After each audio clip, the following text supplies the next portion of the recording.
What is really going on, crypto savages? You are listening to the CoinSpice podcast with host C. Edward Kelso, editor-in-chief at CoinSpice.io, your home for spicy crypto things on the net. All right, so this is a really cool opportunity for the CoinSpice community to get an inside look here at the goings-on in Hong Kong, which is grabbing headlines really all over the world. And we have with us this particular episode, Joey B., who is based in Hong Kong. First off, how do you actually get to Hong Kong? Like, what's your kind of backstory? What's my kind of backstory? Well, basically, I was actually born in the UK. I grew up between Hong Kong and the UK, so I sort of bounced in between. I went to school in Hong Kong. I went to school in the UK. Went to university in the UK.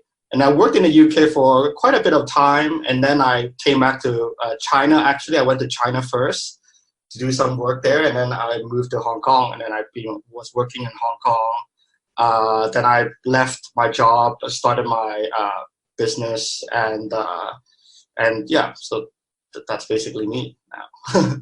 Very cool. And so you've been living and working there for a while, yeah? In Hong Kong, yes. I think I've been here like I think like 8 years now, something like that, 8 or 9. Wow. Yeah.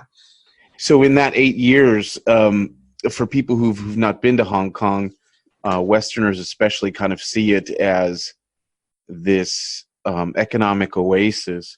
How would you describe Hong Kong generally? I would say they are correct. It is an economic oasis in many ways. I mean, in terms of, obviously, I lived a long time in the UK, so I do have sort of a Western comparison. You know, the taxes are very high in the UK. It's a lot less pro-business. There's a lot of like health and safety regulations. So you know, that free market dynamism is still really, really going on in Hong Kong. I would say that most of their assumptions about Hong Kong are probably correct, if that makes sense. In terms of that, it's this very economically free place. You know, it's sort of, you know, suffered in the past, you know, since the return of Hong Kong from the UK to China. It has slowly had certain things eroded. That's a very complicated topic. I'm sure we'll talk, you know, some about that, you know, certain things have been taken away from Hong Kong and certain things have been happening. But in general, you know, if anyone from the West comes to Hong Kong, I think they will still be be impressed by, you know, the free market capitalism here, you know, the infrastructure, you know, it's a beautiful city. You know, there are lots of things, you know. I mean, there's a reason it's still a world famous city, you know.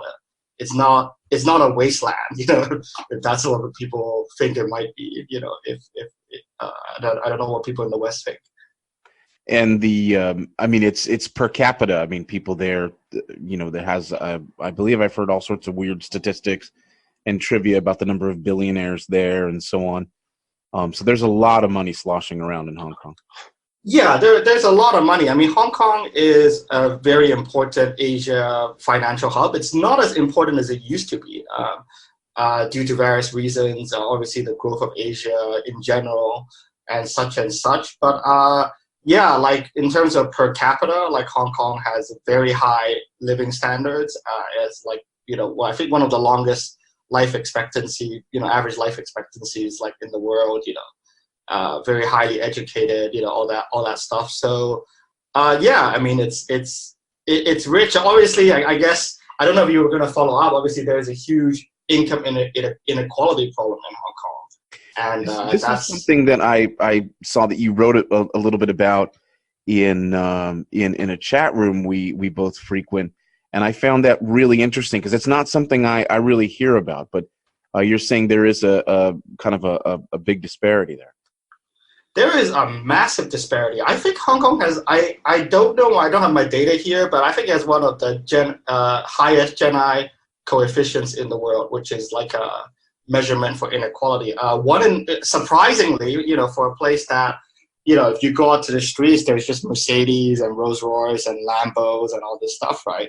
Apparently 1 in 5 Hong Kong people live in poverty. And I actually recently saw a statistic which said that basically about 80% of Hong Kong people earn less than 20,000 Hong Kong dollars. To give you that's about like 2,500 USD a month. And the rent here, like if you get a like flat, will easily be like 1,500 USD a month, like for comparison. So there is a huge. I mean, this is actually partly, in my opinion, where a lot of the social, discontent, sort of breeds from, is that we do have this really deep economic problem in Hong Kong. Do you think that's a function of Hong Kong being returned formally to mainland China, and people from the West coming there and trying to make a go of it, or am I misunderstanding that? Hong Kong is it's kind of like inside China. It's like a special district, so you can't actually move from China to Hong Kong. Like if you move from China to Hong Kong, you actually have to go for immigration process. So it's actually like they have a specific quota per year of how many immigrants they can bring in. Hong Kong does actually have quite a tough immigration system. That's fascinating. Okay, because that was my assumption, that maybe people from the rural areas were coming into Hong Kong and therefore skewing that Gini coefficient in the way that you said. But that's probably not the case then, due to their immigration restrictions. So, yeah, you kind of began to touch on it, and I found that interesting too, that you're not giving too much credence to some of the conspiracy theories about U.S. involvement. But before we jump too far into that, protests in Hong Kong prior to this were fairly infrequent. Am I right about that? Yes, that is correct. I mean, these protests. I mean, they do have like strikes, and they do have. I mean, we are legally allowed to do protests and stuff. So there have been things, but on this level and this scale, very, very rare. I mean, I think historically, the last time was like 1970 something, when the Brits were still around. Got it. And so this particular round of protests was sort of a perfect storm. Is that correct? Like there's definitely. There was from what I hear, there was a I guess kind of a salacious love triangle murder that happened in Taiwan or something, and it sort of spilled out. Can you sort of take us through that a little bit, sort of the highlights?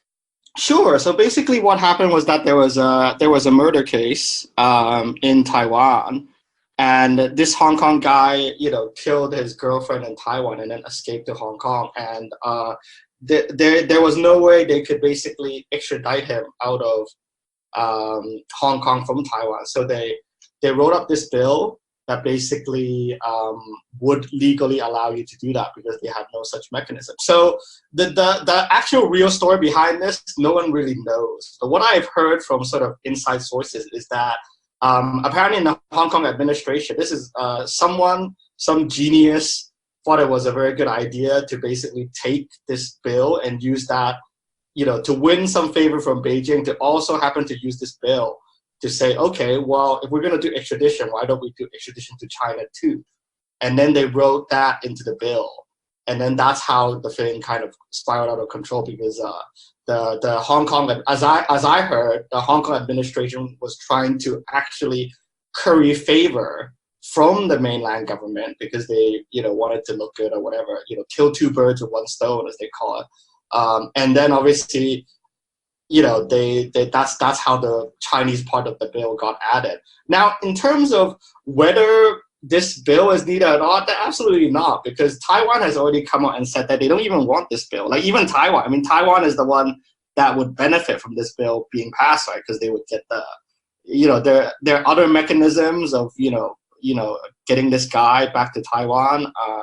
And even the Taiwanese government has said that, we don't want you to do this bill. So it's absolutely bullshit that basically they're going, oh, we have to do this bill because of this Taiwan case. That's not true at all. That's really interesting, because there's at least two tensions happening here, and one that I haven't allowed you to kind of go into too deeply yet is that mainland China is officially a communist government. Hong Kong is its sort of, as we've discussed, a little economic oasis and kind of one country, two systems idea economically. And then Taiwan is a whole mess, outside of that, where they're trying to be recognized as a sort of a separate entity, and China still has claims on that. Is that right? Yeah, that is correct. Though I would say that I don't know how am I supposed to respond to that one, but I would say that it's actually pretty funny because for the whole idea that China wants to go for is basically that Taiwan is part of China, right? They want Taiwan to be part of China, but this whole thing they're doing in Hong Kong is just making a lot of Taiwanese go, fuck this. This is like, why would we want this? You know what I mean? It's like, it's totally. I find that fascinating. Yeah. Because, like they're going like one country, two systems. It works great. Look at Hong Kong. It's working great right now. So it's definitely like, this whole thing has definitely made everyone that's considered even thought of joining China kind of rethink about it and go thinking like, well, if this is what we're gonna get, then it's not really gonna go down well, right? Is it? And so Hong Kongers then are, at least some of them, those that have taken to the streets at various points, are worried that they will be essentially enveloped, that the existing protections that as you say kind of separate the two, mainland and Hong Kong, will be eroded through this extradition proposal, right? I think there's sort of a few points to that particular comment. Number one, I feel like this has been brewing in Hong Kong for a long time. Like, there are lots of problems in Hong Kong, lots of things the Chinese government did, there's a huge lack of economic opportunity in Hong Kong for people that are poor. I guess I should go into this because it's kind of important. The root cause of everything in Hong Kong, in my opinion, is that there is this huge problem in Hong Kong where the property is really, really, really expensive. Because what the government does is that officially the government has very low tax, but the government owns all the land, and they highly restrict that land supply. So they only sell very little bits of that land at a small piece. So it's kind of like, it's a socialism. It's a socialist mechanism. And they raise money by selling that land, right? They price control. So essentially it's a subsidy for landlords, right? So what has happened in Hong Kong is that everything in Hong Kong essentially is really, really expensive because of this government thing. They raise money by selling land, which is actually a kind of taxation that people don't really understand. So when people come to Hong Kong and they go, oh, everything's very expensive, it's not because the demand is really there. Like, yeah, sure, the demand is part of it, but it's also like it's unreasonably expensive because all the rent prices and everything is like basically propped up, right, by this like really screwed up system. It's just completely artificial. Yeah, it's completely artificial. So it goes, the money all goes to government, and they completely waste it. I mean, there's very little social welfare in Hong Kong, which is kind of funny considering that they raise so much money from the land sales and all that. And so I don't want to go too deep into that because that can go forever. But basically, this is ruining the entire economics of the Hong Kong oasis. We talk about economic oasis, right? So the economic oasis is getting tainted by this problem of, well, you start a business, you're paying so much rent unless your restaurant is like full, to the max, like every day, right? You basically go bankrupt because the rent is that ridiculous, right? So it's essentially a really heavy tax. And this has a huge effect on social mobility for Hong Kong people. So we talked about the one in five people in Hong Kong living in poverty, and that's kind of the reason why, because they're getting really heavily taxed on the property side by the government. So going back to the protest, basically, to me, a lot of it is just all this stuff is just coming out. Like, all these problems are just coming out, and the extradition bill was the trigger. Like, will the extradition bill actually affect most Hong Kong people? Probably not. I mean, I don't think most people would really be under the threat of, being Mhm. extradited to China, right? I mean, they might say a few things about President Xi Jinping, but I don't think that will get you extradited to China. But I feel like this was like the thing that pushed it over the edge, if you know what I mean. Like Yeah. this was like the light, the Tinder match in basically like this thing that was gonna blow up. So it was always there, but this was like the line they kind of crossed. And the second point I have about this is, I feel like the original people that organized the protest and they did this pro-democracy, this freedom stuff, it's out of their control at this point. Like, this stuff is totally viral. Like, whatever they planned, I think they're no longer in control. Like, if you know what I mean, it's kind of spread to all these other districts. It started off as actually like a student movement. It was like very intellectual. It was very, young people. Now you have like grandmas and like taxi drivers and like construction workers like coming out and go, throwing rocks and stuff like that. So it's kind of like a democracy PR campaign, but it's completely like gone off the hook. Like, it's like totally like worked, and it just exploded into this thing that even the people that are supposed to lead it are no longer in control in any way whatsoever anymore. It's kind of lost its focus. I wouldn't say it's lost its focus. I think it's still very focused, but I would say that I feel like no one is in control of this anymore. There's no one who can come out and go like, let's stop. Let's put an end to this. Let's come out and make it. There's no talking heads of any kind for the movement. It would be like if you're a company and you launched a viral campaign, and the viral campaign just kind of like went off the rails and really became viral, and there was nothing you can do about it. Or like, you set a forest on fire, and then you like basically it starts lighting up all the like, adjacent bushes or something like that. Sure. So, Sure. And, bad analogy. yeah, no, that's a brilliant analogy. And so you've seen this firsthand. I caught wind of it through really social media, where people living and working in Hong Kong were suddenly beginning to post pictures of cash, Hong Kong dollars being left, and various coins being left on top of train machines. And I didn't really at first get the significance of that. And there was talk about how essentially there's an octopus card, and that is used for everything from basic payments through even recording attendance at school in some areas. And so it's like this really uber convenient card, but also tracks basically your geolocation and where you're going and so on. And so people were beginning in Hong Kong, as they started to protest, to not use that to make their transit trips to protest locations. And so stuff like that, I began to see that rolling out, but I didn't really get a sense of the proportion until much later as to how many people were actually involved in this thing. What have you seen on the ground there? Like, it must be a massive swell. Well, we actually, interesting enough, there's a group of people in Hong Kong that from Bitcoin Cash that sort of funded a campaign.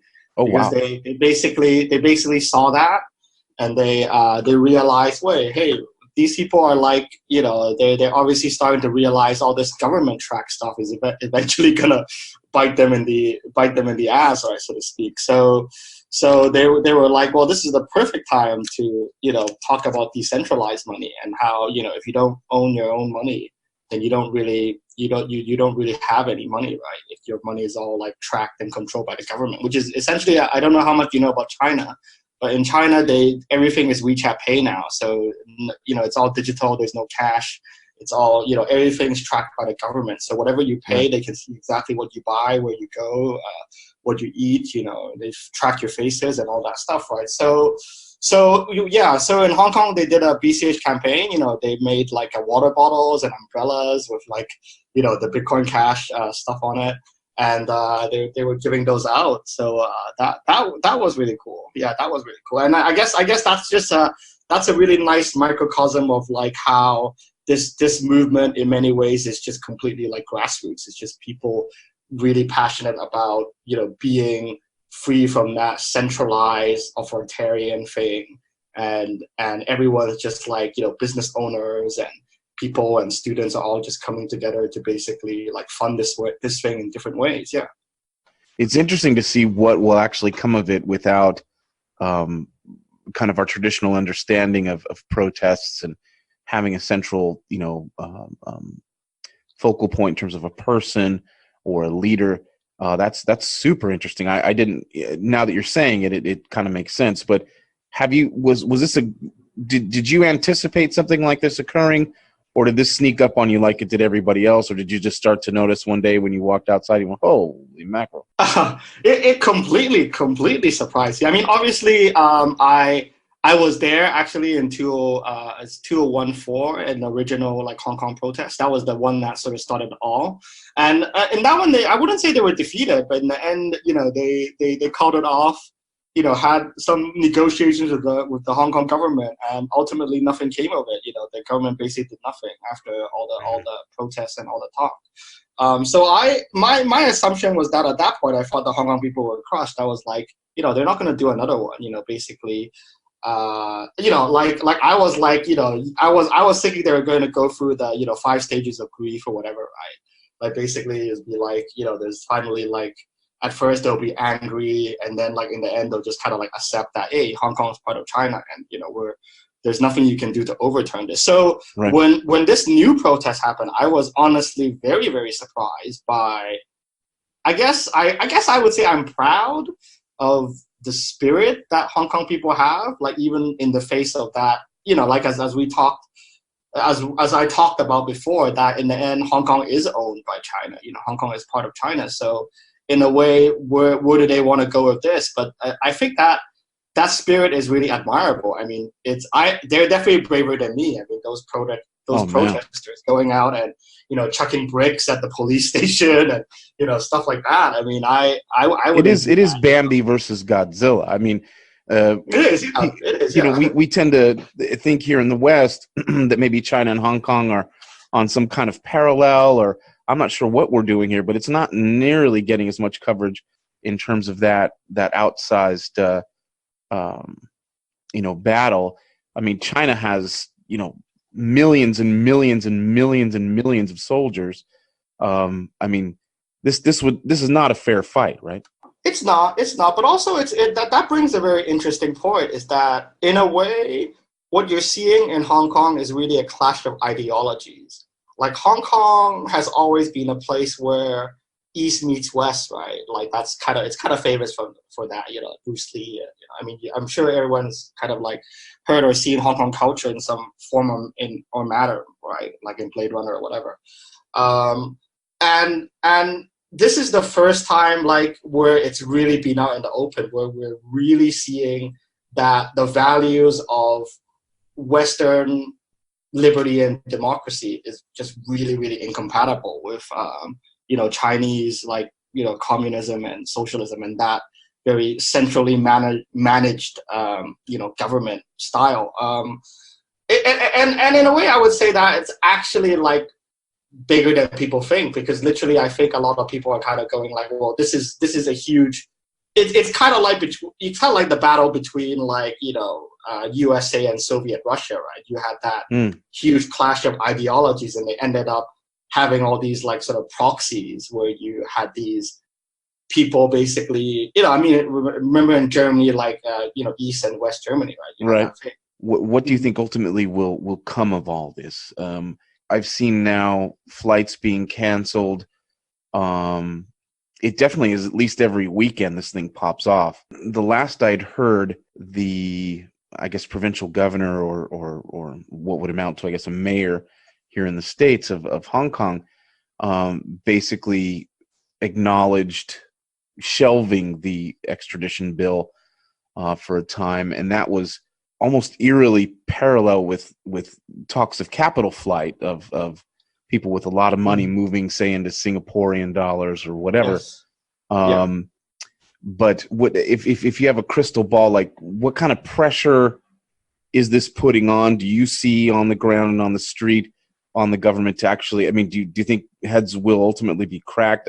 I've asked you probably 6 questions in this one question, but Try to give you sort of a general vibe there. Yeah, no, I got your vibe. I really, really don't know. I mean, this is everyone in Hong Kong is thinking the same thing. Everyone in Hong Kong is kind of going like, we really don't know where this is going to end. Like, and we just don't know.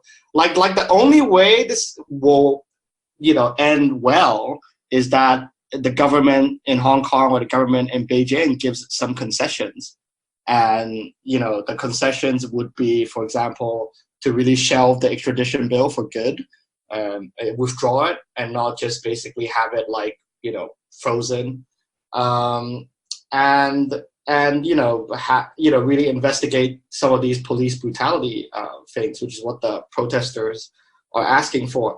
I think if, I obviously I'm in Hong Kong, so I speak to a lot of Hong Kong people, and everyone I talk to is basically like, that's what scares them. They really have no idea like how it's going to end. And I think everyone's hoping that it's not going to end catastrophically. Yeah. And that's, Beijing is in, and I obviously have no sympathy for them, but Beijing is in kind of a tight spot here going forward, because you don't want to kind of set a weird precedent in the sense of, the more you rattle the cage, the better circumstances you ultimately get.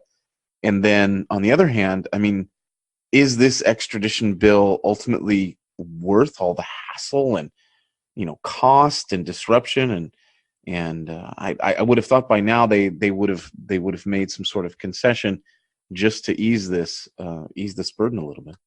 I don't know, but I will say that, in the background of this, don't forget that you also have the U.S. and China trade war, which I also feel like is actually part of the equation. And I don't think that it's directly this is directly being used as like a thing, in the negotiations, but that's obviously looming in the background, that you do have this dynamic between Xi Jinping and President Trump that basically they are, as far as I read last time, the trade deal is going all wrong. So I feel like that, I think to give a bit of background, like Hong Kong is treated differently by the USA. So Hong Kong has a special trade agreement with the USA. So all these tariffs and all this stuff Trump is doing does not apply to Hong Kong, because the US actually does treat Hong Kong like a separate country. That's legally. A great point.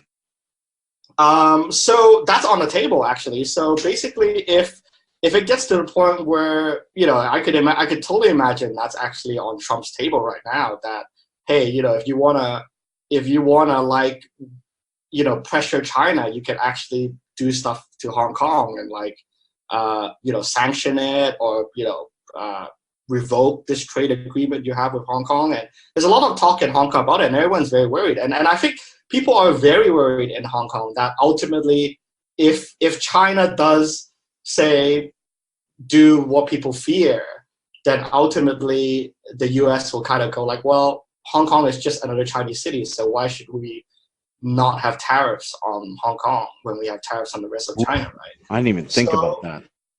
Yeah, no, it's a really big thing, actually. It's a really big thing, because so once you kind of factor into that, then it gets even more complicated, right? Then you realize that on China's side, they're not just thinking about Hong Kong as a place where it's just having this like revolt, right? They're also going like, well, Hong Kong is this place where the US can bring the trade war into it. And that makes it very, very, I would say interesting, but it's also very, very like a mindfuck, for lack of a better word. Now that you mentioned it, my head is swimming. But you mentioned which is red meat for CoinSpice podcast listeners here, and that is the cryptocurrency aspect of it. You said BCHers, Bitcoin cashers, got involved early with the. Well, can you explain sort of the rationale? I think there's at least two reasons for having, say, umbrellas, why that's significant, and especially now, water bottles.